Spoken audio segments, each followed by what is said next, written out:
So we have been studying about the different policy measures for controlling the business cycle or trade cycle in the economy, and among them the first policy for controlling business cycle or trade cycle, it is the monetary policy. Okay. അപ്പോൾ monetary policy എന്ന് പറഞ്ഞാൽ എന്താണെന്ന് നമുക്കറിയാം. It is the process by which monetary authority of a country, ഒരു രാജ്യത്തെ monetary authority ആയിട്ടുള്ള authority, അല്ലെങ്കിൽ നമുക്ക് പറയാം central bank of a nation, or നമുക്ക് ഇന്ത്യയുടെ കാര്യം എടുക്കുവാണെങ്കിൽ RBI. So the monetary authority of the country controls the supply of money. അപ്പോൾ ഇക്കോണമിയിലെ സപ്ലൈ ഓഫ് മണി ഈ മോണിറ്ററി അതോറിറ്റീസ് കൺട്രോൾ ചെയ്യുന്നതിനെയാണ് നമ്മൾ മോണിറ്ററി പോളിസി എന്ന് പറയുന്നത്. So monetary factors obviously leads to this trade cycle problem. Monetary factors like supply of money economy-യിൽ വളരെയധികം കൂടിയാലും, supply ഒരുപാട് increase ചെയ്താലും പ്രശ്നമാണ്, സപ്ലൈ ഒരുപാട് ഡിക്രീസ് ചെയ്താലും പ്രശ്നമാണ്. അപ്പോൾ പണത്തിന്റെ ലഭ്യത ഒരുപാട് കൂടിപ്പോയാൽ എന്താണ്, നമ്മളുടെ ബൂം അല്ലെങ്കിൽ പീക്ക് പോയിന്റിലോട്ട് നമ്മൾ എത്തും. ഒരുപാട് കുറഞ്ഞു പോയാൽ we will reach the trough point, അല്ലെങ്കിൽ എന്താണ്, ഡിപ്രഷൻ സിറ്റുവേഷനിലോട്ട് പോകും. അപ്പോൾ ഈ പറയുന്ന മോണിറ്ററി ഫാക്ടേഴ്സ് എങ്ങനെയാണെങ്കിലും ഇക്കോണമിയിലെ ട്രേഡ് സൈക്കിൾ പ്രോബ്ലത്തിലേക്ക് നയിക്കാനുള്ള പോസിബിലിറ്റിയാണ് ഉള്ളത്. സോ അതുകൊണ്ട് തന്നെ we have to control this monetary factors. നമ്മളുടെ മോണിറ്ററി ഫാക്ടേഴ്സിനെ നമ്മൾ എപ്പോഴും കൺട്രോൾ ചെയ്ത് നിർത്തേണ്ടത് വളരെ അത്യാവശ്യമായിട്ടുള്ള ഒരു കാര്യം ആണ്. സോ ഈ പറയുന്ന സപ്ലൈ ഓഫ് മണി ഇക്കോണമിയിൽ ഒരു പരിധിയിൽ കൂടുതൽ കൂടിയാൽ it will lead to monetary inflation. അതുപോലെ തന്നെ സപ്ലൈ ഓഫ് മണി കുറഞ്ഞാൽ it will lead to monetary deflation. So monetary policy should be adopted in an anti-cyclical way, or in order to control the business cycle occurrence in the economy. അപ്പം upward അല്ലെങ്കിൽ ഒരു boom പീരീഡിലാണെങ്കിൽ നമുക്ക് എന്താ ചെയ്യേണ്ടത്, ഈ supply of മണിയുടെ increase control ചെയ്യണം. Depression പീരീഡിലാണെങ്കിൽ നമ്മൾ ഈ സപ്ലൈ ഓഫ് മണിയുടെ ഡിക്രീസ് ലിമിറ്റ് ചെയ്ത് അതിനെ ഒന്ന് എന്താ പറയുക അപ്സ്വിങ്ങിലോട്ട് കൊണ്ടുവരാനായിട്ടുള്ള കാര്യങ്ങൾ ചെയ്യണം. So this is the situation of monetary policy, or this is the effect of monetary factors upon the economy. Okay, so first let us look upon the objectives. What are the different objectives of monetary policy? നമ്മളൊരു രാജ്യത്ത് monetary policy ഏർപ്പെടുത്തുമ്പോൾ അല്ലെങ്കിൽ monetary policy കൊണ്ടുവരുമ്പോൾ എന്തൊക്കെ പ്രധാനപ്പെട്ട objectives ആണ് നമ്മൾ കരുതേണ്ടത്? So first objective എന്ന് പറയുന്നത് പ്രൈസ് സ്റ്റെബിലിറ്റി. ഏത് ഇക്കോണമി ആണെങ്കിലും ഇക്കണോമിക് സ്റ്റെബിലിറ്റി മെയിൻറ്റെയിൻ ചെയ്യണമെങ്കിൽ അവിടെ ഏറ്റവും പ്രധാനപ്പെട്ട ഒരു ഫാക്ടറാണ് ഇക്കോണമിയിലെ പ്രൈസ് സ്റ്റേബിൾ ആക്കി നിർത്തുക എന്നുള്ളത്. അപ്പോൾ മോണിറ്ററി പോളിസിയിലെ ഏറ്റവും പ്രധാനപ്പെട്ട ഒബ്ജക്റ്റീവ് എന്ന് പറയുന്നത് ഈ ഒരു പ്രൈസ് സ്റ്റെബിലിറ്റി ആണ്. സോ സ്റ്റേബിൾ പ്രൈസ് ആണെങ്കിൽ it will increase the public confidence. അപ്പോൾ പ്രൈസ് സ്റ്റേബിൾ ആയിട്ട് നിർത്തുവാണെങ്കിൽ പബ്ലിക് കോൺഫിഡൻസ് കൂട്ടും. അതായത് ഈ പറയുന്ന ബിസിനസ് പീപ്പിൾ പ്രത്യേകമായിട്ട് ബിസിനസ് ആക്ടിവിറ്റി ഒക്കെ കൂടുതൽ ഇൻക്രീസ് ചെയ്യും. അതുപോലെ തന്നെ equitable distribution of income and wealth. അപ്പോൾ അങ്ങനെ വരുമ്പോഴത്തേക്കും എന്താണ്, ഇക്കോണമിയിൽ ഒരു വെൽഫെയർ അല്ലെങ്കിൽ ഒരു പ്രോസ്പെരിറ്റി സിറ്റുവേഷൻ നമുക്ക് കാണാനായിട്ട് സാധിക്കും. അപ്പോൾ അതാണ് പ്രധാനപ്പെട്ട ഒരു ഒബ്ജക്റ്റീവ്. മോണിറ്ററി പോളിസി ഏർപ്പെടുത്തുമ്പോൾ പ്രധാനമായിട്ട് മുന്നോട്ട് വെക്കുന്ന ഒരു ഒബ്ജക്റ്റീവ് പ്രൈസ് സ്റ്റേബിൾ ആയിട്ട് കൊണ്ടുപോകണം. ഒരുപാട് പ്രൈസ് റൈസും വരാൻ പാടില്ല, ഒരുപാട് പ്രൈസ് ഫോളും വരാൻ പാടില്ല. സ്റ്റേബിൾ ആയിട്ടുള്ള ഒരു പ്രൈസ് ഉണ്ടെങ്കിൽ that will increase the public confidence. People will be ready to make investment or business activity will be increase. അങ്ങനെ വരുമ്പോൾ എന്താണ്, ഇക്കോണമി ഒരു പ്രോസ്പെരിറ്റി സ്റ്റേജിലോട്ട് പോകും. ആൻഡ് അതുപോലെ തന്നെ എപ്പോഴും ഒരു നോർമൽ ആയിട്ടുള്ള ഒരു ഇക്കണോമിക് ബാലൻസ് നമുക്ക് മെയിൻറ്റെയിൻ ചെയ്യാനായിട്ട് പറ്റും. So that is the first objective. Second objective, we can say full employment. Okay, so monetary policy can be designed in order to meet the problem of unemployment or underemployment. അപ്പം monetary policy കറക്റ്റായിട്ട് design ചെയ്യുക വഴി നമുക്ക് ഇക്കോണമിയിൽ unemployment അല്ലെങ്കിൽ under employment അല്ലെങ്കിൽ നമ്മൾ പറയുന്ന disguised unemployment ഒക്കെ ഒരു പരിധി വരെ കൺട്രോൾ ചെയ്യാനും പുതിയ എംപ്ലോയ്മെന്റ് ഓപ്പർച്യൂണിറ്റീസ് ജനറേറ്റ് ചെയ്യാനും ഉതകുന്ന രീതിയിലായിരിക്കണം മോണിറ്ററി പോളിസി ഡിസൈൻ ചെയ്യുന്നത്. So the most suitable monetary policy should be follow to promote full employment in the economy through increased investment, then acceleration effect, multiplier effect. അപ്പോൾ ആ ഒരു ഇൻവെസ്റ്റ്മെന്റും business ആക്ടിവിറ്റിയും ഒക്കെ increase ചെയ്യുക വഴി ഇക്കോണമിയിൽ എംപ്ലോയ്മെന്റ് ഓപ്പർച്യൂണിറ്റീസ് ഇൻക്രീസ് ചെയ്യാനായിട്ട് സാധിക്കണം. അങ്ങനെ ആ ഒരു തരത്തിലായിരിക്കണം നമ്മുടെ മോണിറ്ററി പോളിസിയുടെ ഡിസൈനിങ് എന്ന് പറയുന്നത്. So second objective to be kept in mind while designing the monetary policy, it is the full employment. Then third is equilibrium in balance of payment. അല്ലെങ്കിൽ നമ്മൾ പറയും എക്സ്ചേഞ്ച് റേറ്റ് ഇക്വിലിബ്രിയം ഒക്കെ maintain ചെയ്യുക. Balance of payment എന്ന് ഉദ്ദേശിക്കുന്നത് എന്താണ്? So ഒരു international liquidity maintain ചെയ്യുക, അല്ലെങ്കിൽ ഒരു എക്സ്ചേഞ്ച് സ്റ്റെബിലിറ്റിയാണ് നമ്മൾ ഉദ്ദേശിക്കുന്നത്. Exchange rate stability. നമുക്കറിയാം ഇക്കോണമി ഒരു ഓപ്പൺ ഇക്കോണമി ആയതുകൊണ്ട് തന്നെ we have international relations with each other among different Nations. അപ്പോൾ അതുകൊണ്ട് തന്നെ എക്സ്ചേഞ്ച് റേറ്റ് എപ്പോഴും സ്റ്റേബിൾ ആയിട്ട്, അല്ലെങ്കിൽ നമ്മുടെ ബാലൻസ് ഓഫ് പേയ്മെന്റ്, നമ്മുടെ റവന്യൂ എക്സ്പെൻഡിച്ചർ പാർട്ട് എന്ന് പറയുന്നത് സ്റ്റേബിൾ ആയിട്ട് അല്ലെങ്കിൽ ഒരു ഇക്വിലിബ്രിയം സിറ്റുവേഷനിൽ കൊണ്ടുപോയാൽ മാത്രമേ ഇക്കണോമിക് ബാലൻസ് നമുക്ക് മെയിൻറ്റെയിൻ ചെയ്യാനായിട്ട് പറ്റുള്ളൂ. സോ വേൾഡ് ട്രേഡ് അല്ലെങ്കിൽ ഇന്റർനാഷണൽ ലിക്വിഡിറ്റിയിലൊക്കെ വ്യത്യാസം വരുന്ന അനുസരിച്ചാണ് ഈ പറയുന്ന ബാലൻസ് ഓഫ് പേയ്മെന്റിൽ പ്രശ്നങ്ങൾ വരുന്നത്. അപ്പോൾ ഇപ്പം എക്സ്ചേഞ്ച് റേറ്റ് ഒരുപാട് കുറഞ്ഞു പോയാൽ നമ്മുടെ ഇക്കോണമിയിൽ ഈ പറയുന്ന ഡിപ്രീസിയേഷൻ പോലെ അല്ലെങ്കിൽ ഡിവാലുവേഷൻ പോലെയുള്ള മെഷേഴ്സ് ഒക്കെ എടുക്കേണ്ടി വരും. അപ്പോൾ എപ്പോഴും ബാലൻസ് ഓഫ് പേയ്മെന്റ്, ആ ഒരു റവന്യൂ പാർട്ടും എക്സ്പെൻഡിച്ചർ പാർട്ടും ഇക്വിലിബ്രിയത്തിൽ മെയിൻറ്റെയിൻ ചെയ്യാനായിട്ട് ശ്രമിക്കുന്ന രീതിയിലുള്ള മോണിറ്ററി പോളിസി ആയിരിക്കണം നമുക്ക് ഉണ്ടാവേണ്ടത്. So if there is A deficit in balance of payment, അപ്പോൾ ബാലൻസ് ഓഫ് പേയ്മെന്റിൽ രണ്ട് സിറ്റുവേഷൻ ഉള്ളത്, ഡെഫിസിറ്റും വരാം സർപ്ലസും വരാം. ഡെഫിസിറ്റ് എന്ന് പറഞ്ഞാൽ എന്താണ്? Expenditure greater than revenue. വരവിനേക്കാൾ കൂടുതൽ ചെലവായി കഴിയുമ്പോൾ നമ്മുടെ ബാലൻസ് എന്ന് പറയുന്നത് ഒരു ഡെഫിസിറ്റിലോട്ട് പോകും. സോ ഈ ഡെഫിസിറ്റ് കൂടുന്നതനുസരിച്ച് എക്കോണമിക്ക് വളരെയധികം ദോഷകരമാണ്. So increasing of deficit in balance of payment, അപ്പം ഡെഫിസിറ്റ് ബാലൻസ് ഓഫ് പേയ്മെന്റിൽ ഇൻക്രീസ് ചെയ്താൽ that will affect the stability of the economy. അപ്പം മറ്റ് ഒബ്ജക്റ്റീവ്സ് അച്ചീവ് ചെയ്യാനും ഇത് അഫക്റ്റഡ് ആവും. So monetary authorities should make efforts that equilibrium should be balance maintained in the balance of payment. അപ്പം ഡെഫിസിറ്റും വരരുത്, സർപ്ലസും വരരുത്, എക്സ്പെൻഡിച്ചർ ഈക്വൽ ടു റവന്യൂ, ആ ഒരു ഇക്വിലിബ്രിയം കണ്ടീഷൻ മെയിൻറ്റെയിൻ ചെയ്യാവുന്ന തരത്തിൽ മോണിറ്ററി പോളിസി ഡിസൈൻ ചെയ്യാൻ മോണിറ്ററി അതോറിറ്റീസ് ശ്രദ്ധിക്കണം. So that is the third objective of monetary policy.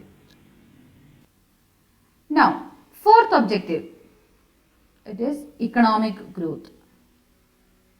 നമുക്കറിയാം എന്ത് തരത്തിലുള്ള പോളിസികൾ ഒരു രാജ്യത്ത് സെറ്റ് ചെയ്താലും അവിടെ ഏറ്റവും അൾട്ടിമേറ്റ് ആയിട്ട് ഇക്കണോമിക് ഗ്രോത്ത് ആയിരിക്കണം അവിടുത്തെ എന്താ പറയുന്നത് ഒബ്ജക്റ്റീവ്, അല്ലെങ്കിൽ ആ ഒരു പ്രധാന ഗോൾ എന്ന് പറയുന്നത് എപ്പോഴും ഇക്കണോമിക് ഗ്രോത്ത് മെയിൻറ്റെയിൻ ചെയ്യാൻ പറ്റുന്ന രീതിയിലായിരിക്കണം. അപ്പോൾ നമ്മൾ മോണിറ്ററി പോളിസി, മോണിറ്ററി അതോറിറ്റീസ് പോളിസികൾ എടുക്കുമ്പോഴും ഇക്കോണമിയുടെ ഗ്രോത്ത്, ഇക്കണോമിക് ഗ്രോത്ത് ആയിരിക്കണം അവിടുത്തെ ഏറ്റവും പ്രധാനപ്പെട്ട ഒരു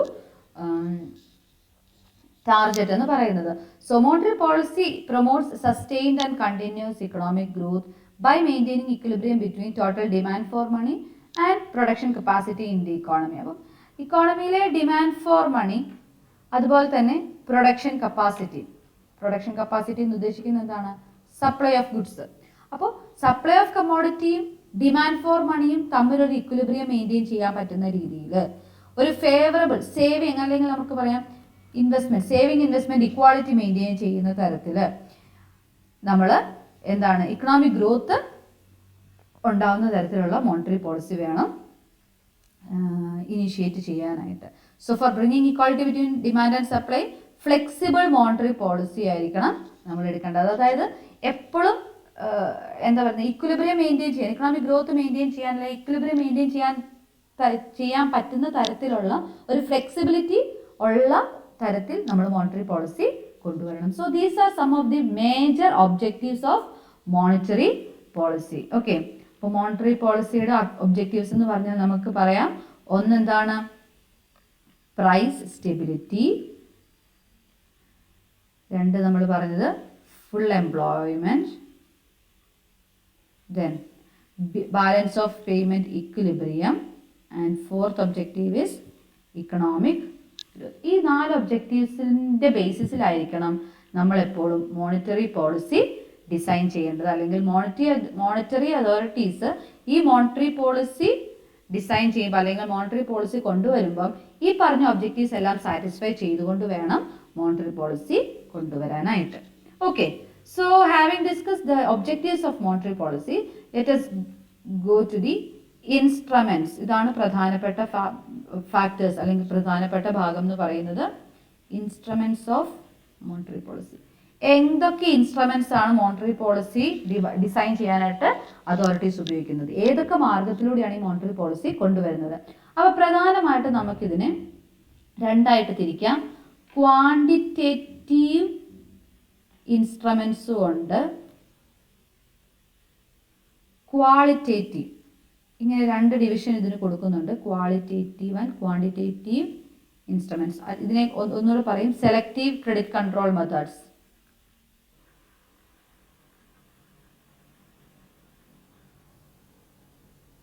ക്വാളിറ്റേറ്റീവ് മെത്തേഡ്സിനെ നമ്മൾ സെലക്റ്റീവ് ക്രെഡിറ്റ് കൺട്രോൾ മെത്തേഡ്സ് എന്നും പറയും. അപ്പോൾ ഈ രണ്ട് ഡിവിഷനിലും പല ഫാക്ടേഴ്സ് ഉണ്ട്. അപ്പോൾ അതിനകത്ത് ഓരോന്നും നമുക്ക് നോക്കണം. അപ്പോൾ ആദ്യം നമുക്ക് നോക്കാം എന്തൊക്കെയാണ് ക്വാണ്ടിറ്റേറ്റീവ് ഇൻസ്ട്രുമെന്റ്സ് എന്നുള്ളത് നമുക്ക് ആദ്യം ഡിസ്കസ് ചെയ്യാം. സോ ക്വാണ്ടിറ്റേറ്റീവ് ഇൻസ്ട്രുമെന്റ്സിൽ പ്രധാനമായിട്ടും വരുന്നത് open market operation, bank rate, then CRR cash reserve ratio, പിന്നെ repo and reverse repo rate, ഇതൊക്കെയാണ്. പിന്നെ അഡീഷണൽ ആയിട്ടുണ്ട് മാർജിനൽ സ്റ്റാൻഡിംഗ് ഫെസിലിറ്റി, ദെൻ പിന്നെയുണ്ട് ലിക്വിഡിറ്റി അഡ്ജസ്റ്റ്മെന്റ് ഫെസിലിറ്റി. അങ്ങനെ പല പല ഇൻസ്ട്രുമെന്റ്സും ഉണ്ട്. അപ്പോൾ ഈ പ്രധാനമായിട്ടുള്ള ഇൻസ്ട്രുമെന്റ്സ് ഇതൊക്കെയാണ് ഏറ്റവും പ്രധാനപ്പെട്ട ഇൻസ്ട്രുമെന്റ്സ്. അപ്പോൾ ഇതൊക്കെ എന്താണ്, നമുക്ക് ഓൾറെഡി നമ്മുടെ ഇൻഫ്ലേഷൻ കൺട്രോൾ ചെയ്യാൻ ഉള്ള മെഷേഴ്സിൽ നമുക്ക് ഈ ഒരു കാര്യങ്ങളെല്ലാം നമ്മൾ ഡിസ്കസ് ചെയ്തിരുന്നു. എങ്കിലും ട്രേഡ് സൈക്കിളിന്റെ കൺട്രോളിംഗ് കൂടെ വെച്ച് നമുക്ക് ഒന്നും കൂടെ പറയാം.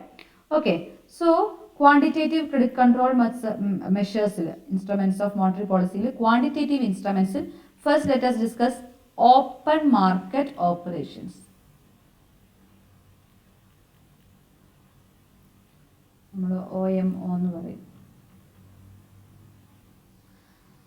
Okay, so open market operation simply means buying and selling of government securities.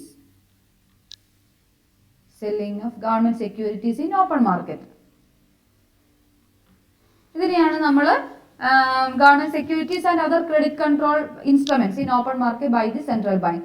By central bank. അപ്പോൾ സെൻട്രൽ ബാങ്ക് ഗവൺമെന്റ് സെക്യൂരിറ്റീസ് അല്ലെങ്കിൽ അങ്ങനെയുള്ള ക്രെഡിറ്റ് ഇൻസ്ട്രുമെന്റ്സ് ഓപ്പൺ എക്കോണമിയിൽ വാങ്ങിക്കുകയും വിൽക്കുകയും ചെയ്യുന്ന ആ ഒരു പ്രോസസ്സിനെയാണ് നമ്മൾ ഓപ്പൺ മാർക്കറ്റ് ഓപ്പറേഷൻ എന്ന് പറയുന്നത്.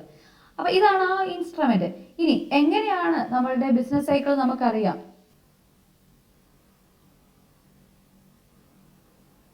ഓക്കെ, ഇതാണ് ബൂം പീരീഡ്,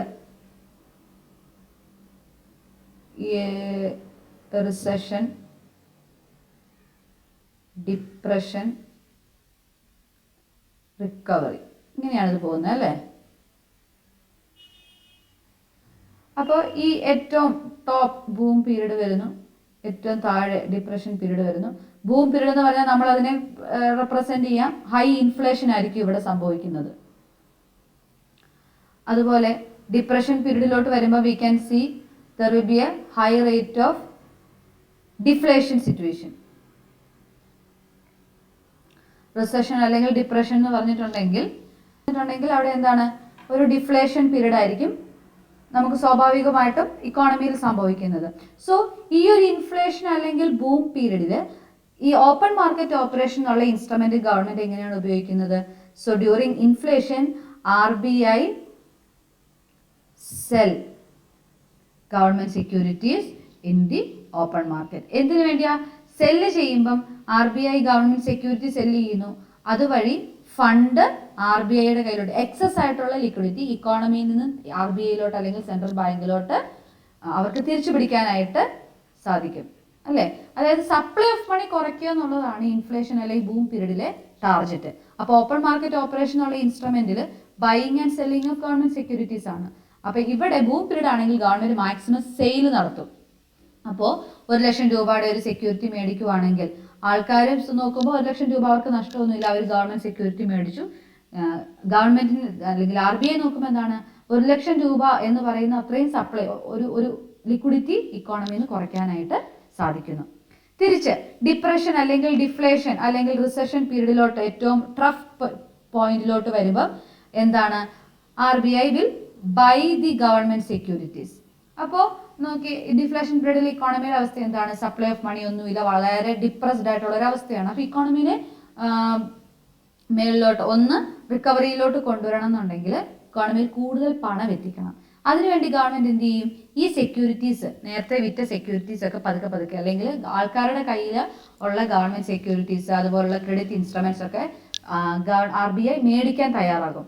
അങ്ങനെ മേടിക്കുമ്പം ആൾക്കാരിലേക്ക് സപ്ലൈ ഓഫ് മണി കൊണ്ടുവരാനായിട്ട്, അല്ലെങ്കിൽ 1,00,000 രൂപയുടെ ഒരു സെക്യൂരിറ്റി ഇങ്ങോട്ട് മേടിച്ചിട്ട് അത്രയും പണം ഗവൺമെന്റ് ഇക്കോണമിയിലോട്ട് കൊടുക്കുകയാണ് ചെയ്യുന്നത്. അപ്പൊ ഇങ്ങനെയാണ് ഓപ്പൺ മാർക്കറ്റ് ഓപ്പറേഷൻ എന്നുള്ള ക്വാണ്ടിറ്റേറ്റീവ് ഇൻസ്ട്രുമെന്റ് വഴി നമുക്ക് നമ്മളുടെ ബിസിനസ് സൈക്കിൾ കൺട്രോൾ ചെയ്യാനായിട്ട് സാധിക്കുന്നത്.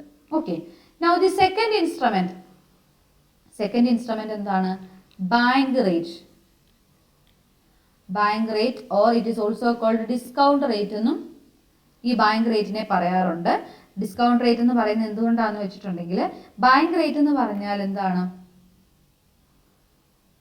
ഓക്കെ, ബാങ്ക് റേറ്റ് എന്ന് പറയുന്നത് minimum rate at which central bank provides financial accommodation to commercial banks. അതായത് സെൻട്രൽ ബാങ്ക് RBI കൊമേഴ്ഷ്യൽ ബാങ്ക്സിന് പണം കൊടുക്കുവാണ്, ലെൻഡ് ചെയ്യുവാണ്. അപ്പോൾ അതിൽ ഏർപ്പെടുത്തുന്ന ഇൻട്രസ്റ്റ് റേറ്റിനെയാണ് ബാങ്ക് റേറ്റ് എന്ന് പറയുന്നത്. അപ്പോൾ കൊമേഴ്ഷ്യൽ ബാങ്ക് RBIയുടെ അടുത്ത് ചെന്ന് കടം മേടിക്കുന്ന ഒരവസ്ഥ ഓർത്താൽ മതി. അപ്പോൾ കൊമേഴ്ഷ്യൽ ബാങ്കിന് ഇപ്പോൾ ഈ പറയുന്ന അത്യാവശ്യ സാഹചര്യങ്ങളിൽ കൊമേഴ്ഷ്യൽ ബാങ്കിന് എന്തെങ്കിലും ഷോർട്ടേജ് വന്നു കഴിഞ്ഞിട്ടുണ്ടെങ്കിൽ കൊമേഴ്ഷ്യൽ ബാങ്കിന് തീർച്ചയായിട്ടും RBIനെ അപ്രോച്ച് ചെയ്യാം. അപ്പോൾ RBI കൊമേഴ്ഷ്യൽ ബാങ്കിന് കടമായിട്ട് പണം ലെൻഡ് ചെയ്യും വിത്ത് ആൻ ഇൻട്രസ്റ്റ് റേറ്റ്. ആ ഇൻട്രസ്റ്റ് റേറ്റിനെയാണ് ബാങ്ക് റേറ്റ് എന്ന് പറയുന്നത്. അപ്പോൾ അതിന് നമ്മൾ ഡിസ്കൗണ്ട് റേറ്റ് എന്ന് പറയും. കാരണം ഈ commercial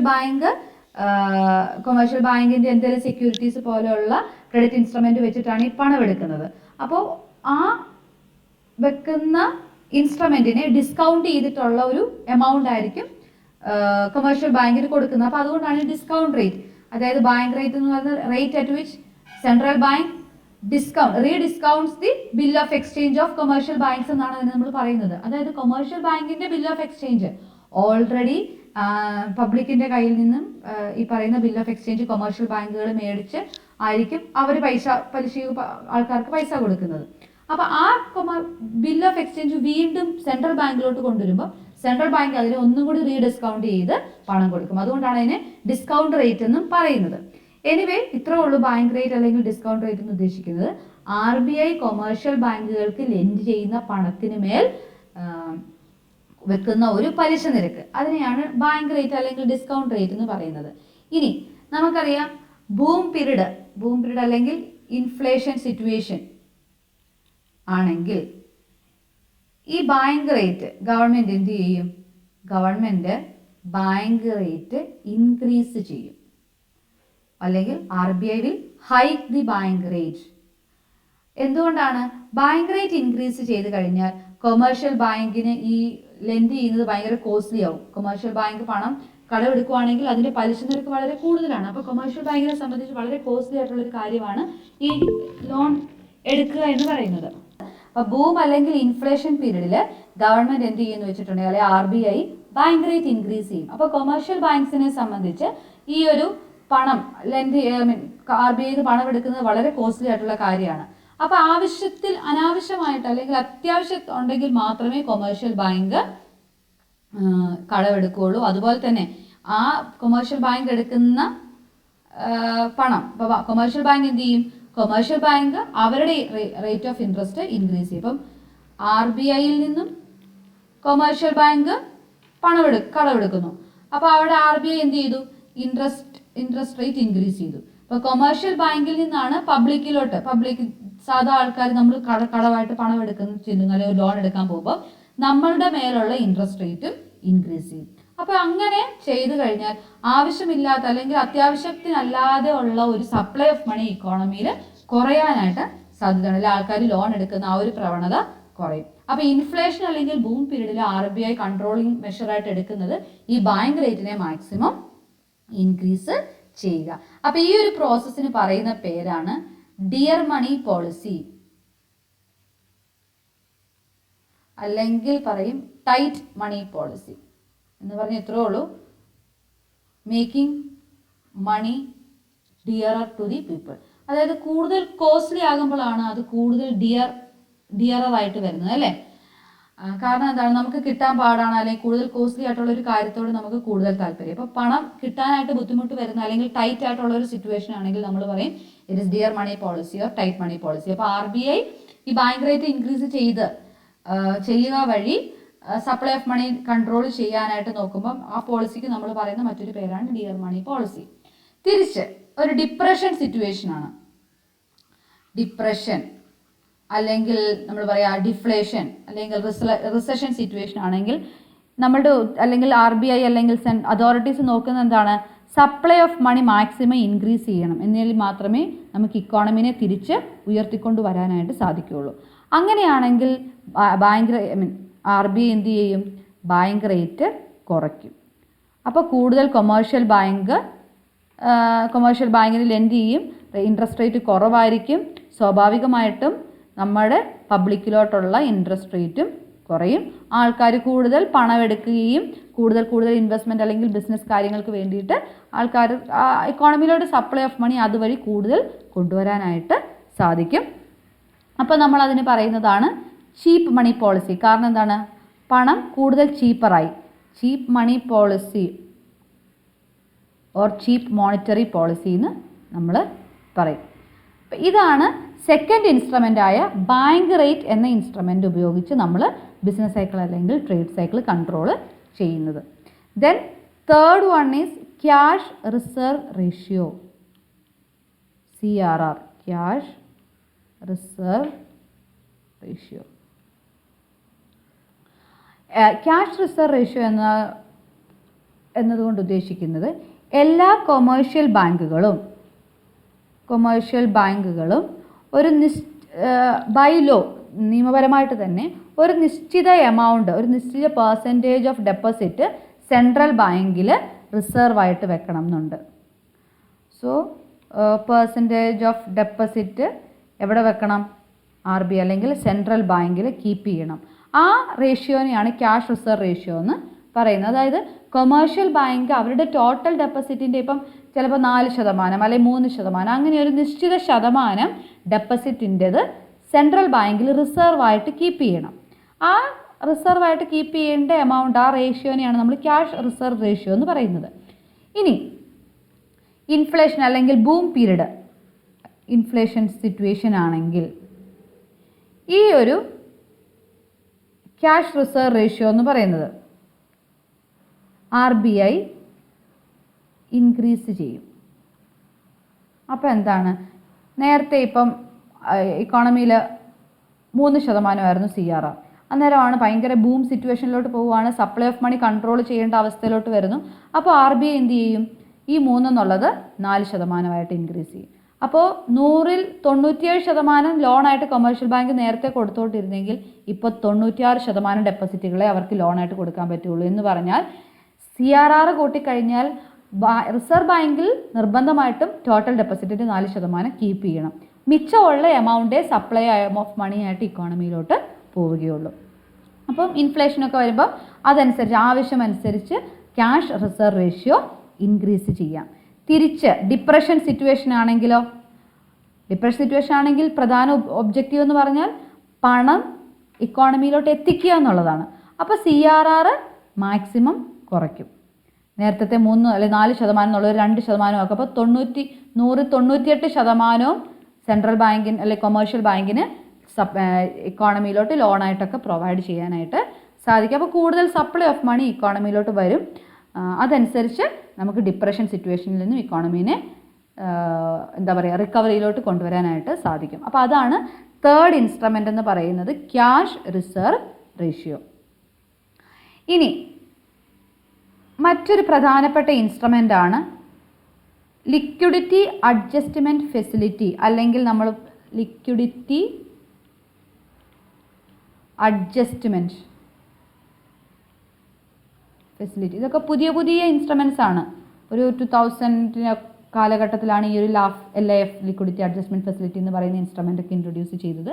or it is also called short term credit control method. ഒരു ഷോർട്ട് ടേം ക്രെഡിറ്റ് കൺട്രോൾ മെത്തേഡായിട്ടാണ് ഈ ലിക്വിഡിറ്റി അഡ്ജസ്റ്റ്മെൻറ്റ് മെത്തേഡിനെ ഫെസിലിറ്റിനെ ഉപയോഗിക്കുന്നത് അല്ലെങ്കിൽ ഉദ്ദേശിക്കുന്നത്. So here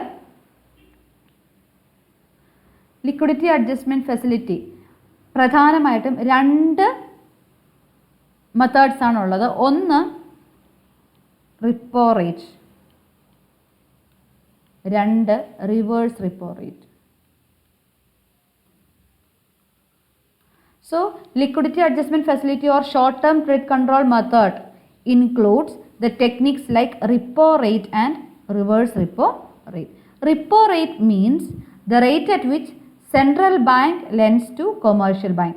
Central bank commercial bankന് കടവായിട്ട് അല്ലെങ്കിൽ ലെൻഡ് ചെയ്യുന്ന റേറ്റ് ആണ്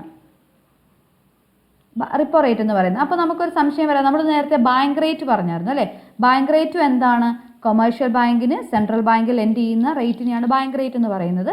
പക്ഷേ ഇപ്പോൾ ഇവിടെയുള്ള വ്യത്യാസം എന്താണെന്ന് വെച്ചാൽ ഈ റിപ്പോ റേറ്റിനൊരു എക്സ്പാൻഷൻ ഉണ്ട്. റീപർച്ചേസ് എഗ്രിമെൻറ്റ് റേറ്റ് എന്നാണ് പറയുന്നത്. റിപ്പോ എന്നുള്ളത് റീപർച്ചേസ്, അതായത് ഒരു നിശ്ചിത സമയത്തിനുള്ളിൽ അത് തിരിച്ച്, നമ്മളിപ്പോൾ ഒരു സെക്യൂരിറ്റി വെച്ചാണ് നമ്മൾ കടമെടുക്കുന്നതെങ്കിൽ അതിന് കൃത്യമായിട്ടുള്ള ഒരു പീരീഡ് ഉണ്ടായിരിക്കും.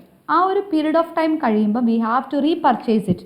അങ്ങനെ ഒരു എഗ്രിമെൻറ്റിൻ്റെ പുറത്താണ് സെൻട്രൽ ബാങ്ക് കൊമേഴ്ഷ്യൽ ബാങ്കിന് ലോണായിട്ട് പണം കൊടുക്കുന്നത്, ലെൻഡ് ചെയ്യുന്നത്.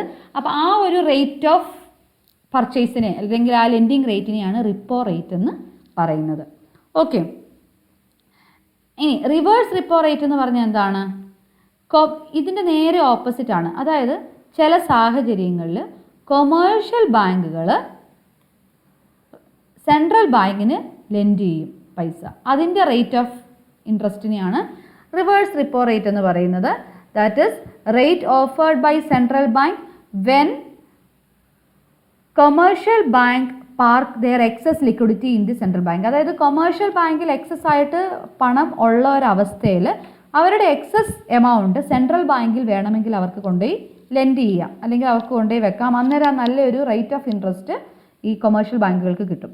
അപ്പോൾ അതിനെയാണ് റിവേഴ്സ് റിപ്പോ റേറ്റ് എന്ന് പറയുന്നത്. അതായത് കൊമേഴ്ഷ്യൽ ബാങ്ക് സെൻട്രൽ ബാങ്കിൽ പണം നിക്ഷേപിക്കുന്നു അല്ലെങ്കിൽ ലെൻഡ് ചെയ്യുന്നു നമ്മൾ പറയും, കൊമേഴ്ഷ്യൽ ബാങ്കിന് കൊടുക്കുന്നു. ആ സാഹചര്യത്തിലുള്ള റേറ്റ് ഓഫ് ഇൻട്രസ്റ്റിനെയാണ് റിവേഴ്സ് റിപ്പോ റേറ്റ് എന്ന് പറയുന്നത്. ഇനി ഈ പറയുന്ന ബൂം അല്ലെങ്കിൽ ഇൻഫ്ലേഷൻ പീരീഡിൽ, ബൂം സിറ്റുവേഷൻ ആണെങ്കിൽ ഒബ്ജക്റ്റീവ് എന്താണ്? സപ്ലൈ ഓഫ് മണി മാക്സിമം ഇക്കോണമിയിൽ കുറയ്ക്കണം. So central bank increases both repo and reverse repo. So അങ്ങനെ ഇൻക്രീസ് ചെയ്യുമ്പം എക്സസ് ആയിട്ടുള്ള ലിക്വിഡിറ്റീനെ നമുക്ക് കൺട്രോൾ ചെയ്യാനായിട്ട്, തിരിച്ചു പിടിക്കാനായിട്ട് പറ്റും. അതായത് റിപ്പോ റേറ്റ് ഇൻക്രീസ് ചെയ്താൽ എന്താ സംഭവിക്കുക? സെൻട്രൽ ബാങ്കിൽ നിന്ന് കൊമേഴ്ഷ്യൽ ബാങ്ക് റേറ്റിൻ്റെ അതേ അവസ്ഥ. കൊമേഴ്ഷ്യൽ ബാങ്ക് എടുക്കുന്ന പണത്തിൻ്റെ റേറ്റ് ഓഫ് ഇൻട്രസ്റ്റ് കൂടും. അതനുസരിച്ച് പബ്ലിക്കിലോട്ട് നമ്മൾ ലോണായിട്ട് കൊമേഴ്ഷ്യൽ ബാങ്ക് തരുമ്പം അതും കൂടിയ പലിശ നിരക്കിലായിരിക്കും. സ്വാഭാവികമായിട്ടും ആൾക്കാരുടെ ആ ഒരു ലോൺ എടുക്കാനുള്ള താല്പര്യം അവിടെ കുറയും. സപ്ലൈ ഓഫ് മണി കൺട്രോൾ ചെയ്യാനായിട്ട് പറ്റും.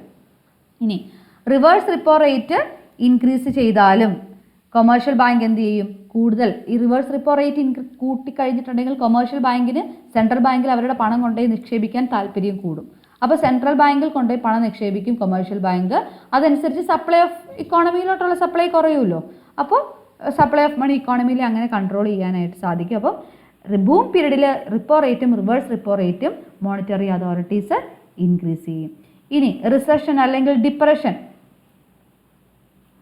ഡിപ്രഷൻ പീരീഡിലാണെങ്കിലോ നേരെ തിരിച്ചുള്ള ഒരു എഫക്റ്റ് ആയിരിക്കും.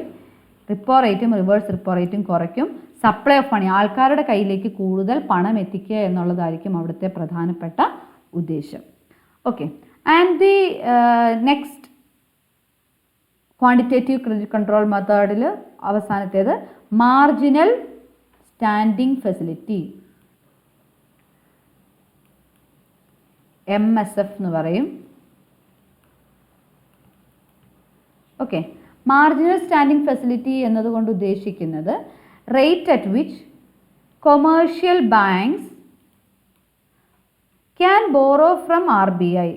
RBIയിൽ നിന്നും കൊമേഴ്ഷ്യൽ ബാങ്ക് ബോറോ ചെയ്യുവാണ് in their description over a night even without pledging government securities. അതായത് വളരെ ചെറിയൊരു പീരീഡ് ഓഫ് ടൈമിലോട്ട്, ഒരു ഓവർനൈറ്റ് പീരീഡ് അല്ലെങ്കിൽ ഒരു 1 day 2 day കാലാവധിക്ക് വേണ്ടിയിട്ട് അത്യാവശ്യ സാഹചര്യങ്ങളിൽ കൊമേഴ്ഷ്യൽ ബാങ്കിന് ഈ പറയുന്ന ചില റിസർവ് ഒക്കെ മീറ്റ് ചെയ്യാനായിട്ട് പറ്റാതെ വരും. അപ്പോൾ കൊമേഴ്ഷ്യൽ ബാങ്ക് RBIയിൽ നിന്നും ബോറോ ചെയ്യും. അതിൻ്റെ റേറ്റ് ഓഫ് ഇൻട്രസ്റ്റിനെയാണ് മാർജിനൽ സ്റ്റാൻഡിംഗ് ഫെസിലിറ്റി എന്ന് പറയുന്നത്. ഈവൻ വിത്തൗട്ട് പ്ലഡ്ജിങ്, ഒരു സെക്യൂരിറ്റിയോ ഒന്നും വെക്കാതെ തന്നെ ഓവർനൈറ്റ് പീരീഡിലോട്ടൊക്കെ RBIയിൽ നിന്ന് കൊമേഴ്ഷ്യൽ ബാങ്കുകൾ ബോറോ ചെയ്യും. ആ ഒരു റേറ്റിനെയാണ് മാർജിനൽ സ്റ്റാൻഡിംഗ് ഫെസിലിറ്റി എന്ന് പറയുന്നത്. അപ്പോൾ ഇൻഫ്ലേഷൻ അല്ലെങ്കിൽ ബൂം പീരീഡ് ആണെങ്കിൽ ഈ ഒരു MSF നമുക്കറിയാം ഇൻക്രീസ് ചെയ്യും, ഡിപ്രഷൻ പീരീഡ് ആണെങ്കിൽ MSF ഡിക്രീസ് ചെയ്യും. അപ്പോൾ ഈ റേറ്റുകളെല്ലാം ഇൻക്രീസ് ചെയ്യുമ്പോൾ അതനുസരിച്ച് ഇക്കോണമിയിലോട്ടുള്ള സപ്ലൈ ഓഫ് മണി നമുക്ക് കൺട്രോൾ ചെയ്യാം. റേറ്റുകൾ ഡിക്രീസ് ചെയ്യുമ്പോൾ സപ്ലൈ ഓഫ് മണി മാക്സിമം നമുക്ക് ഇൻക്രീസ് ചെയ്യാനും സാധിക്കും. അപ്പോൾ ഇത്രയുമാണ് നമ്മൾ ഈ പറയുന്ന ക്വാണ്ടിറ്റേറ്റീവ് ക്രെഡിറ്റ് കൺട്രോൾ മെത്തേഡിൽ ഉൾപ്പെടുന്നത്. ഓക്കെ, നമ്മളതാണ് സ്റ്റാർട്ട് ചെയ്തത്. ഇൻസ്ട്രുമെൻറ്റ്സ് ഓഫ് മോണിറ്ററി പോളിസിയിലെ ക്വാണ്ടിറ്റേറ്റീവ് ഇൻസ്ട്രുമെൻറ്റും ഉണ്ട്, ക്വാളിറ്റേറ്റീവ് ഇൻസ്ട്രുമെൻറ്റും ഉണ്ട്. ക്വാണ്ടിറ്റേറ്റീവ് ഇൻസ്ട്രുമെൻറ്റ്സ് ഓരോന്നുമാണ് നമ്മളിപ്പോൾ പറഞ്ഞത്. Open market operation, bank rate, cash reserve ratio, then repo and reverse repo rate. So ഇത്രയും കാര്യങ്ങളാണ് ക്വാണ്ടിറ്റേറ്റീവ് ഇൻസ്ട്രുമെൻറ്റ്സ് ആയിട്ട് നമ്മൾ പറഞ്ഞത്. ഇതേപോലെ തന്നെ ക്വാളിറ്റേറ്റീവ് ഇൻസ്ട്രുമെൻറ്റ്സ് നമുക്കുണ്ട്. അപ്പോൾ അതും കൂടെ നമുക്കൊന്ന് നോക്കാം. സിമ്പിളായിട്ടുള്ള കുറച്ച് പോയിന്റുകളേ ഉള്ളൂ. ക്വാളിറ്റേറ്റീവ് ഇൻസ്ട്രുമെൻറ്റ്സ് അല്ലെങ്കിൽ നമ്മൾ പറയും selective credit control methods. So qualitative എന്ന് പറയുമ്പോൾ തന്നെ നമുക്കറിയാം, ക്വാണ്ടിറ്റേറ്റീവ് എന്ന് പറയുന്നത് നമുക്ക് കൃത്യമായിട്ട് മെഷർ ചെയ്യാൻ പറ്റുന്ന, ക്വാണ്ടിഫൈ ചെയ്യാൻ പറ്റുന്ന കാര്യങ്ങളെയാണ് ക്വാണ്ടിറ്റേറ്റീവ് എന്ന് പറയുന്നത്. ബാങ്ക് റേറ്റ് അല്ലെങ്കിൽ ഈ ഓപ്പൺ മാർക്കറ്റ് ഓപ്പറേഷൻ, ഡിസ്കൗണ്ട് റേറ്റുകളൊക്കെ നമുക്ക് മെഷർ ചെയ്യാം. ക്വാളിറ്റേറ്റീവ് എന്ന് പറഞ്ഞിട്ടുണ്ടെങ്കിൽ മെഷർ ചെയ്യാൻ പറ്റാത്ത ചില ക്യാരക്ടേഴ്സ് അല്ലെങ്കിൽ ചില പർട്ടിക്കുലർ ആയിട്ടുള്ള ഫീച്ചേഴ്സ് ഒക്കെ ഉൾപ്പെടുത്തുന്ന അല്ലെങ്കിൽ ഡയറക്റ്റ് ആയിട്ട് ക്വാണ്ടിഫൈ ചെയ്യാൻ പറ്റാത്ത ചില കാര്യങ്ങളുണ്ട്. അതിനെയാണ് നമ്മൾ ക്വാളിറ്റേറ്റീവ് ഇൻസ്ട്രുമെൻ്റ് അല്ലെങ്കിൽ സെലക്റ്റീവ് ക്രെഡിറ്റ് കൺട്രോൾ മെത്തേഡ്സ് എന്നതുകൊണ്ട് ഉദ്ദേശിക്കുന്നത്. So first one is regulation of consumer credit. Regulation of consumer credit, അതാണ് ഫസ്റ്റ് ക്വാളിറ്റേറ്റീവ് ഇൻസ്ട്രുമെൻ്റ് എന്ന് പറയുന്നത്. So regulation of consumer credit എന്നതുകൊണ്ട് ഉദ്ദേശിക്കുന്നത് flow of checking the flow of credit for consumer durable goods. അതായത് ഇപ്പം ഇത്രേ ഉള്ളൂ, നമ്മളിപ്പോൾ ഒരു ഫ്രിഡ്ജ് അല്ലെങ്കിൽ TV ഒക്കെ മേടിക്കുമ്പോൾ നമുക്ക് വേണമെങ്കിൽ ക്രെഡിറ്റ് ഫെസിലിറ്റി കിട്ടും. ഇപ്പം ഇത്ര ശതമാനം നമ്മൾ ആ പൈസ കൊടുത്താൽ മതി, ബാക്കി നമുക്ക് പല തവണയായിട്ടൊക്കെ കൊടുത്ത് അങ്ങനെയുള്ള കൺസ്യൂമർ ക്രെഡിറ്റ്, ആ ഒരു flow of credit consumer durable goods മേടിക്കാൻ വേണ്ടിയിട്ട്, ഈ പറഞ്ഞ കമ്മോഡിറ്റീസ് ഒക്കെ മേടിക്കാൻ വേണ്ടിയിട്ട് നമുക്ക് കിട്ടുന്ന ഒരു ക്രെഡിറ്റ് ഫെസിലിറ്റി റെഗുലേറ്റ് ചെയ്യുന്നതാണ് ഒരു മാർഗം എന്ന് പറയുന്നത്. So this can be done by regulating the total volume of credit. അതായത് ഇപ്പം ഒരു പർട്ടിക്കുലർ കമ്മോഡിറ്റി, ഏതെങ്കിലും ഒരു ഡ്യൂറബിൾ ഗുഡ് മേടിക്കുന്നതിന് നമുക്കിപ്പം ക്രെഡിറ്റ് ഫെസിലിറ്റി കിട്ടുന്നു. ചിലപ്പോൾ നമ്മൾ പറയുകയാണ് 10,000 രൂപയുടെ ഒരു സാധനമാണ്, നമ്മൾ 1000 രൂപ കൊടുത്താൽ മതി, ബാക്കി 9,000 രൂപ നമ്മൾ പല തവണകളായിട്ട് കൊടുത്താൽ മതി. അപ്പോൾ അങ്ങനെയുള്ള ആ ഒരു അങ്ങനെ വരുമ്പോൾ ആ ഒരു ഫെസിലിറ്റീനെ റെഗുലേറ്റ് ചെയ്യുവാണ്. റെഗുലേറ്റ് ചെയ്യുന്നത് എങ്ങനെയാണെന്ന് വെച്ചിട്ടുണ്ടെങ്കിൽ, ഇപ്പം നമ്മൾ നേരത്തെ പറഞ്ഞു 1000 രൂപ കൊടുത്താൽ മതി, ബാക്കി 9,000 രൂപയുള്ളത് ഒരു 3 തവണകളായിട്ട്, അല്ലെങ്കിൽ ഇപ്പം 3000 3000 3000 3 തവണയായിട്ട് കൊടുത്താൽ മതി. ഈ ഒരു ഫെസിലിറ്റിക്ക് ഒരു റെഗുലേഷൻ കൊണ്ടുവരുന്നത് എങ്ങനെയാണെന്ന് വെച്ചിട്ടുണ്ടെങ്കിൽ ഈ ഒരു ക്രെഡിറ്റ് എമൗണ്ട് വ്യത്യാസം വരുത്തുക. അപ്പോൾ അത് നമുക്ക് 2 രീതി വരുത്താം. ഇൻഫ്ലേഷൻ പോലുള്ള പീരീഡിലാണെങ്കിൽ എന്ത് ചെയ്യും, ഈ പറയുന്ന 1000 എന്നുള്ളത് തുടക്കത്തിൽ തന്നെ നിങ്ങൾ 2000 രൂപ അടയ്ക്കണം, ബാക്കി പിന്നെയുള്ള 8000 രൂപ 2 തവണയായിട്ട് അടച്ചു തീർക്കണം. അതായത് നമുക്കുള്ള ആ ഒരു ആനുകൂല്യം കുറച്ച് വെട്ടിച്ചുരുക്കുവാണ്, റെഗുലേറ്റ് ചെയ്യുവാണ്. എന്തിനു വേണ്ടിയിട്ടാണ്? അനാവശ്യമായിട്ട്. അപ്പം ആൾക്കാർ ഈ ഒരു 10,000 രൂപയുടെ സാധനം ഇപ്പോൾ തൽക്കാലം മേടിക്കണ്ട എന്നുള്ള ഡിസിഷനിൽ എത്തും. അപ്പോൾ ഈ പറയുന്ന കൺസ്യൂമർ ക്രെഡിറ്റ് റെഗുലേറ്റ് ചെയ്യുക in order to check the flow of credit for consumer durables. അപ്പോൾ സെൻട്രൽ ബാങ്ക് ഈ ഒരു മെത്തേഡ് ഉപയോഗിക്കുന്നത് in order to restrict the loan conditions. അപ്പം ഈ പറയുന്ന ഇപ്പോൾ ഇത്തരത്തിലുള്ള ഒരു ലോൺ ഫെസിലിറ്റി മാക്സിമം കൺട്രോൾ ചെയ്യുക, അതിന് വേണ്ടിയിട്ടാണ് ഈ ഒരു മെത്തേഡ് ഉപയോഗിക്കുന്നത്. ഓക്കെ, പ്രധാനമായിട്ട് നമ്മൾ ഈ ഇൻഫ്ലേഷൻ പീരീഡുകളിലാണ് ഈ ഒരു കൺസ്യൂമർ ക്രെഡിറ്റ് ഒക്കെ റെഗുലേറ്റ് ചെയ്യപ്പെടുന്നത്, ബൂം പീരീഡിൽ. ഇനി another instrument is regulation in margin requirements. നമ്മളിപ്പോൾ പറഞ്ഞ റെഗുലേഷൻ ഇൻ മാർജിൻ റിക്വയർമെൻറ്റ്സ്, നമ്മളിപ്പോൾ പറഞ്ഞ കൺസ്യൂമർ ക്രെഡിറ്റ് പോലെ തന്നെ ഉള്ള ഒരു രീതിയാണ് മാർജിൻ റിക്വയർമെൻ്റ് എന്ന് പറഞ്ഞിട്ടുണ്ടെങ്കിൽ, ഇപ്പോൾ നമ്മളൊരു ലോൺ ഉണ്ട്.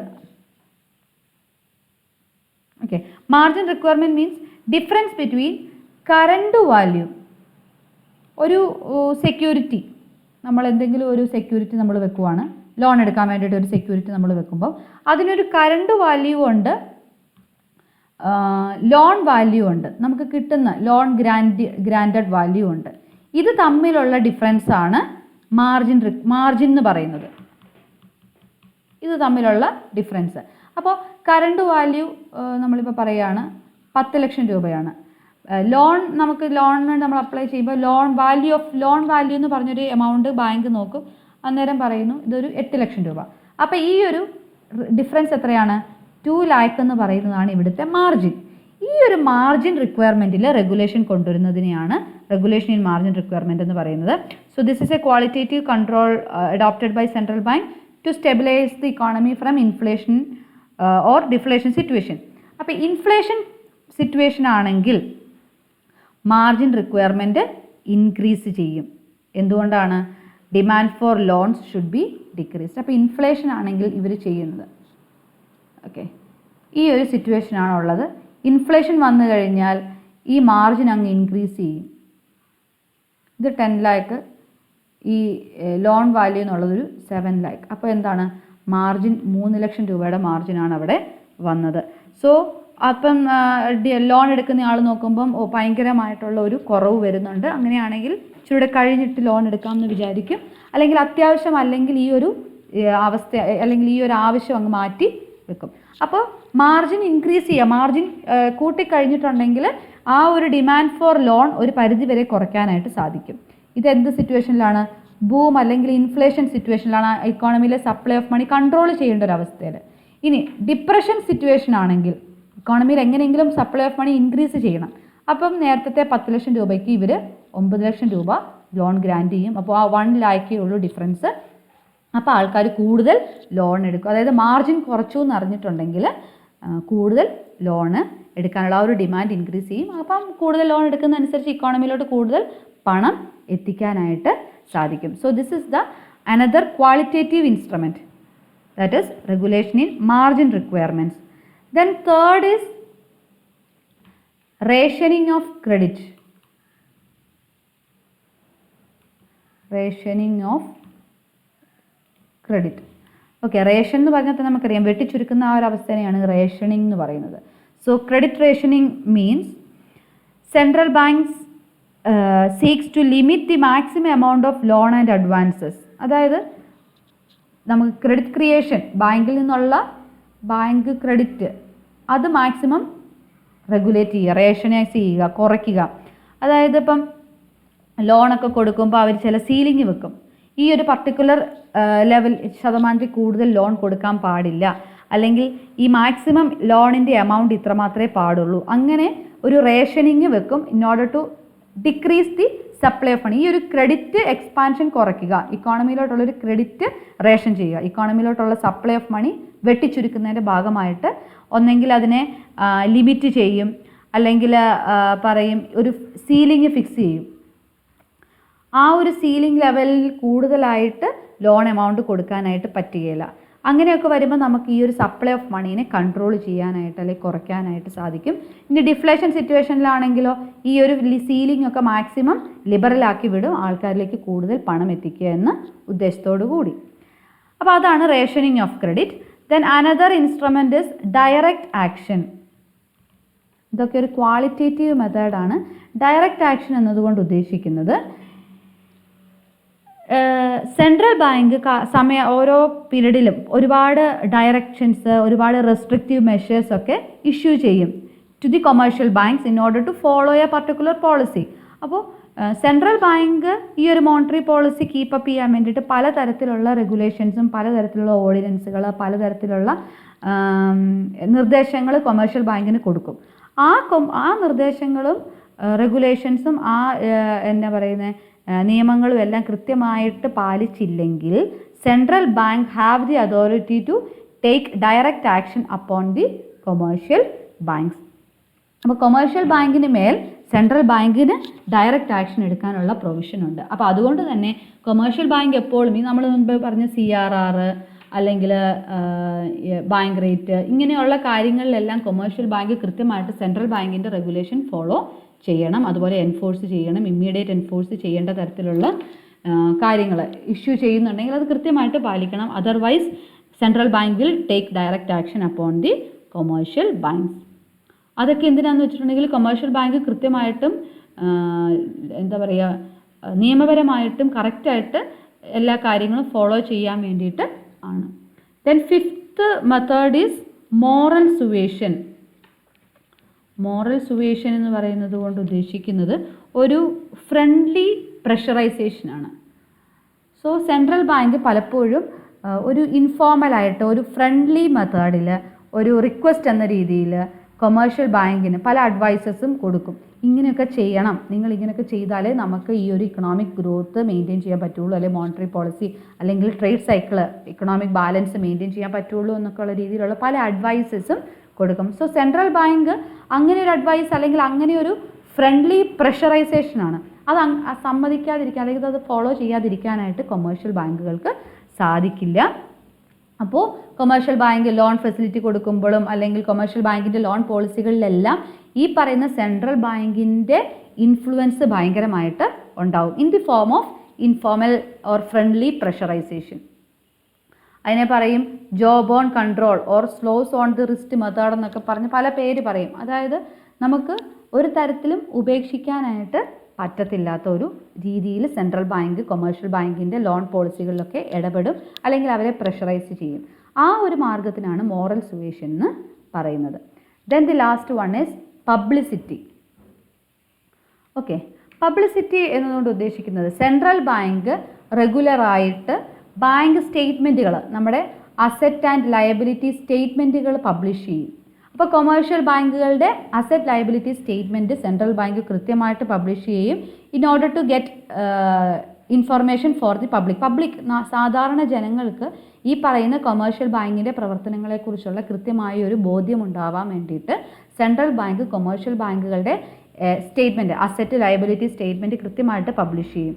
അപ്പോൾ അങ്ങനെ വരുമ്പം കൊമേഴ്ഷ്യൽ ബാങ്കുകളെ സംബന്ധിച്ച് എന്തെങ്കിലും തരത്തിലുള്ള ഒരു ഫോൾട്ട് അവർക്ക് സംഭവിച്ചാൽ അത് ജനങ്ങളിലേക്ക് പെട്ടെന്ന് എത്താനായിട്ടുള്ള സാധ്യത കൂടുതലാണ്. അതുകൊണ്ട് തന്നെ കൊമേഴ്ഷ്യൽ ബാങ്ക് എല്ലാ കാര്യങ്ങളും ഈ പറയുന്ന അവരുടെ മേലുള്ള എല്ലാ ഉത്തരവാദിത്തങ്ങളും കൃത്യമായിട്ട് ഈ പറഞ്ഞ റേറ്റുകളും കാര്യങ്ങളും ഒക്കെ കൃത്യമായിട്ട് തന്നെ നിർവഹിക്കും. അല്ലെങ്കിൽ അത് പബ്ലിക് കോൺഫിഡൻസ് നഷ്ടപ്പെടാനായിട്ടുള്ള സാധ്യത ഉണ്ട്.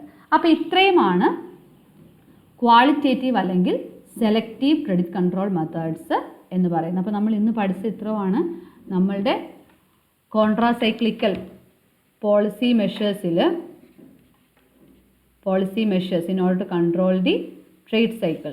അതിൽ നമ്മൾ പറഞ്ഞു മോണിറ്ററി പോളിസി ഉണ്ട്, ഫിസിക്കൽ പോളിസി ഉണ്ട്, ഇൻകം പോളിസി, അങ്ങനെ പല പോളിസീസ് ഉണ്ട്. നമ്മൾ പഠിച്ചത് ഇന്ന് എന്താണ് മോണിറ്ററി പോളിസിയിൽ ക്വാണ്ടിറ്റേറ്റീവ് മെത്തേഡ്സും ഉണ്ട്, qualitative or selective credit control മെത്തേഡ്സും ഉണ്ട്.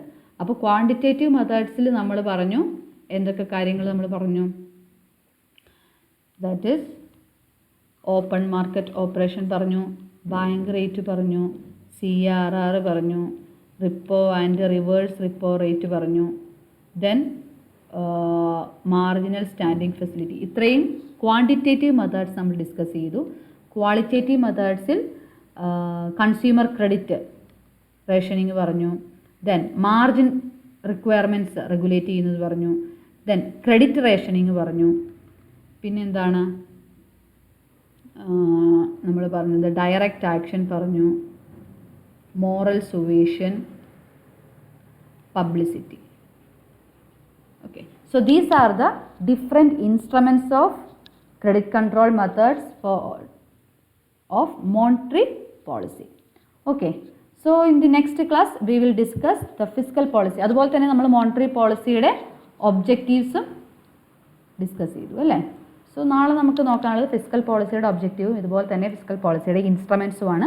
ഫിസിക്കൽ പോളിസിയിലോട്ട് വരുമ്പോൾ നമുക്ക് ആകെ 3 ഇൻസ്ട്രുമെൻറ്റ്സ് ആണുള്ളത്. കുറച്ചുകൂടി ചെറിയ ഏരിയ ആണ്. മോണിറ്ററി പോളിസിയിൽ നമുക്ക് വളരെ ഡീറ്റെയിൽഡ് ആയിട്ട് ക്വാണ്ടിറ്റേറ്റീവ് ഇൻസ്ട്രുമെൻസും ഉണ്ട്, ക്വാളിറ്റേറ്റീവ് അല്ലെങ്കിൽ സെലക്റ്റീവ് ക്രെഡിറ്റ് കൺട്രോൾ ഇൻസ്ട്രുമെൻസും ഉണ്ട്.